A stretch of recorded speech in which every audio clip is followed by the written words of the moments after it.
I'm going to give you 7 strategies or 7 fixes of what to do when you're feeling vulnerable. Number 1, if you feel the world is out to get you, what do you need? Like if you're looking around and people are barging into you and you think that they're saying mean things about you, are they laughing at you when you go into the store? Like all of those things start to play tricks in our mind. And we start thinking that the world's out to get us, that people are saying things behind our back. And we're too focused on the external. It just feels like the day is going wrong. What can we do? Well, that really is a calling for you to sleep. To sleep, we start to replenish the body. Having a good sleep can be one of the most effective drivers to quash vulnerability. And all we need to do is so simple. It's free and it's simple. Just get a couple of hours more sleep every night. Focus on having a good quality, high quality sleep. Lower the temperature in the room. Make sure the room is cool.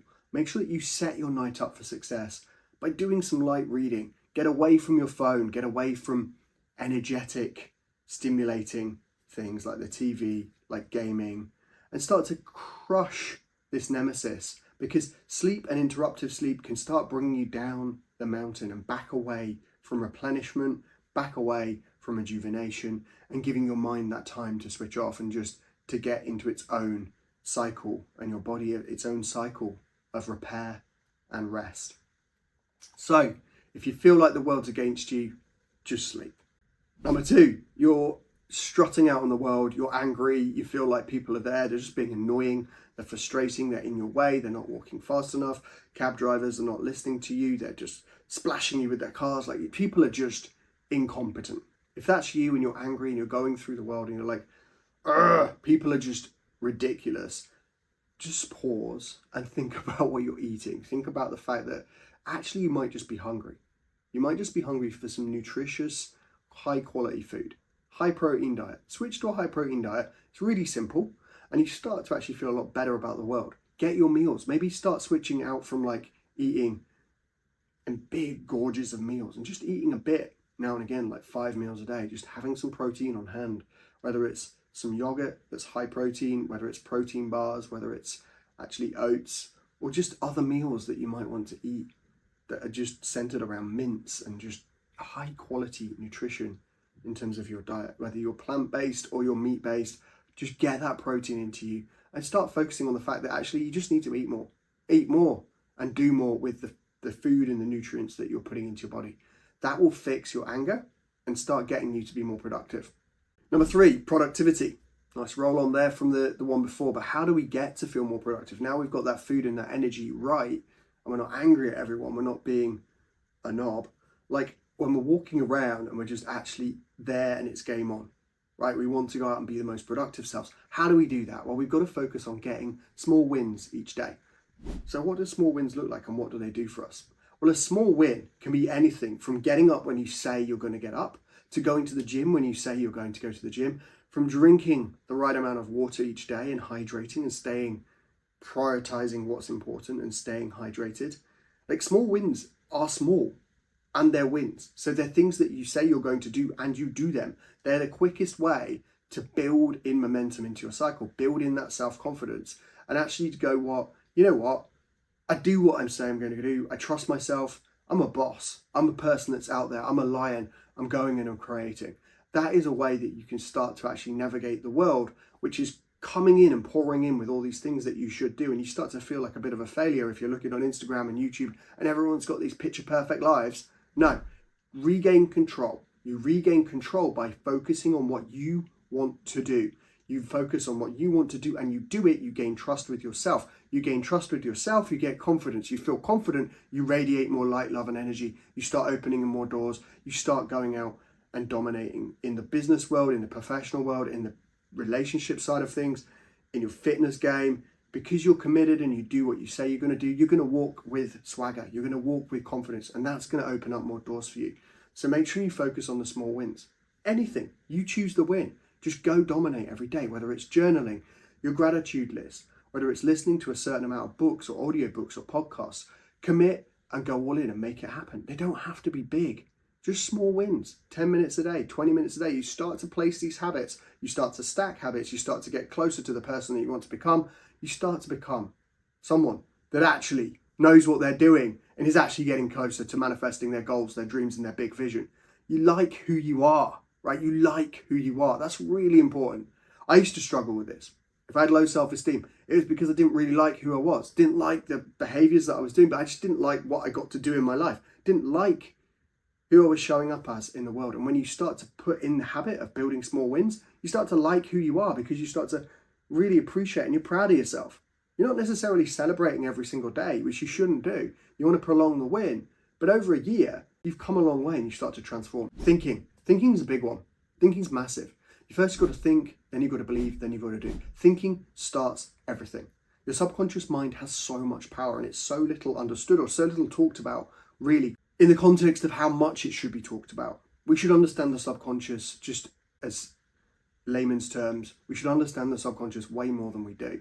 Just on the average chat, we should understand how much influence the subconscious mind has on how you actually get results and what you do in your day. So when we start thinking like the world class and we stop thinking like the average, we stop thinking in terms of linear progression and we start thinking of illogical ways to be creative in a world of possibility. My motto, believe it is possible, it comes from a world-class lens on life.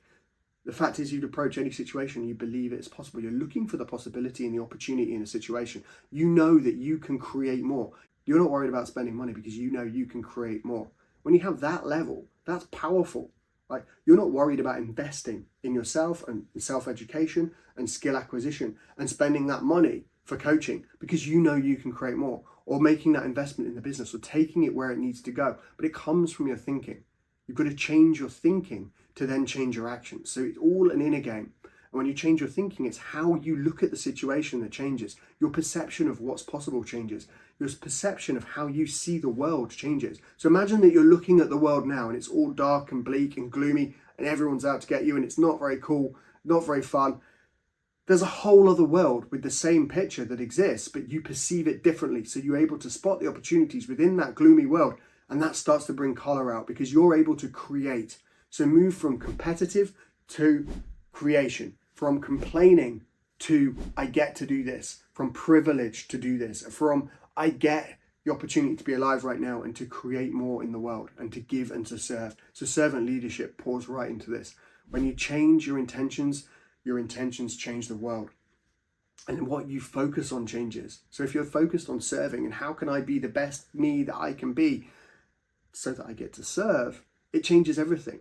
Remember, when you know your why, when you know your deep inner why, that can fuel your greatest ambitions. That can help you push through in relentless pursuit of your biggest ambition. You can go up mountains and up challenges to become the person that you need to become, to get the result that you want to get. But it's because you have that big fire inside, that big burning desire to be that person, to achieve those things, to take on and serve the world in new ways. So when you have that, and you have that through your thinking, because you've got your thinking right and you start to think like the world class, you're going to dominate. Some books I recommend: How Rich People Think by Steve Siebold and The Secret Millionaire Mind by T. Harv Eker. Like, these are great books. They're going to start imprinting into your subconscious mind the right kind of language. We don't try, we do. So don't start saying, oh, I'll try to do that, or I'll give it a go. No, that's all wish-washy. We are, we do, we will, I do, I commit. So get your language right. This book will start to help you get your language right, start helping you think about money in the right ways, wealth building in the right ways, and start looking at it from the creative plane, not the competitive plane. From the possibility plane, not the lack and limitation plane. You see how all of these things are like cause and effect? Well, the cause is your thinking and the effect is your results. The cause is your money mindset and the effect is you're getting lots of money. So if you want that effect, you've got to change your thinking. If you're suffering from low on energy, maybe you're in a bit of a rut and you've just stumbled across a low patch. Remember, everything goes in cycles. That's cool, right? We know that. Everything goes in cycles. And this is one of those low energy periods. But you need to be on your game, right? So how do you change that? Well, you've got to start looking for the good in everything. Look for the good in every situation. It's raining outside. Why is that good? It's cold outside. Why is that good? The fire has gone out. I need to go get coal. If you've got a log fire, I need to go chop wood. Why is that good? Whatever it is, you can find the good in anything. Okay, it's raining outside. That's going to make me more resilient. It's raining outside. That means I get to walk in the rain and toughen my mental resilience. It's raining outside. It's watering the earth, the plants. It's growing. There's other parts. I've got to go chop wood. Better for my physical body. I've got to get to the gym. It's raining outside. I don't want to do this. Stop all of that negativity and flip it and look for the good. Okay, my boss called a big meeting today and I've got to pitch into why I should be able to keep my job. What's good in this? Well, it gets me to test my mettle. It gets me to really solidify what I need from this job. It gets me to solidify who I am and where I'm going and my bigger vision. What's good in this? There's so much good in the things that you're doing on a daily basis. We just have to flip the switch and look for the good in them. And we have to bring energy, enthusiasm to it. So bring enthusiasm through what you're doing. Enthusiasm is a great way to influence. It's a great way to influence you. When you can be enthusiastic about something that you're not so much looking forward to, you're less controlled by motivation. Remember, motivation is going to come and go. So if we depend on motivation in order to do something, we're depending on something that's fleeting, that goes up and down, instead of discipline. Jocko Willink says this all the time, discipline equals freedom. Why is that?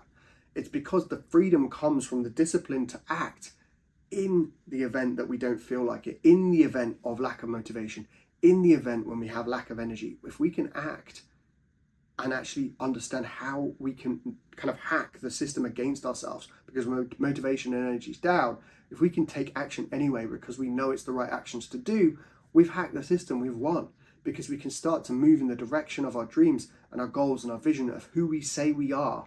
And we build that identity of someone that goes to the gym anyway, that goes on the run regardless of the rain, that restocks the fire and chops the logs just because it's got to be done, rather than, oh, we couldn't buy the logs at Tesco or whatever, wherever we buy logs. I'm just giving random examples here. I'm hoping that they'll help you just conceptualize all the excuses that we start to make and all the simplicities and comforts that we start to bring in when actually we got to get resourceful. So discipline equals freedom because it's creating a habit of, I do it anyway. I do it anyway, and this is who I am. And that is where the freedom lies, because once you control that, the outside doesn't control you, the circumstances don't control you, the environment don't control you, the situation of what's going on around you don't control you. You're able to go in and crush it despite the pressure, under the pressure, actually in the pressure situation, which would normally force you to want comfort and run. You're actually able to go through it. And that's how you climb the mountain. And bring enthusiasm, because it's such a powerful motive. Bring enthusiasm into your conversations because it's such a powerful emotion that can change the place that you're in. You could have a bad interview and you've got low energy and you're focused on all the things that are going wrong, and the interviewer is going to sense that. And then you can catch yourself halfway through the interview and go, hey, I'm not being me, I'm not enthusiastic about this. What do they need? And you start dropping enthusiasm into the conversation. You can change the whole course of that interview and the outcome right at the end through your enthusiasm. It's infectious and it translates in that energy and that higher level thinking. It has the power to change your results. So don't ever let a situation control you. You control the situation through your emotions and how you show up. You control the situation by showing up and having discipline around who you are and building identity-based behaviors. So that's how we get more energy in our life. Number six, influence. You through influence, right? If you're thinking about being vulnerable and how do I get out of vulnerability? Well, I'm going to build your influence. How do you build your influence? Well, you stick to your values.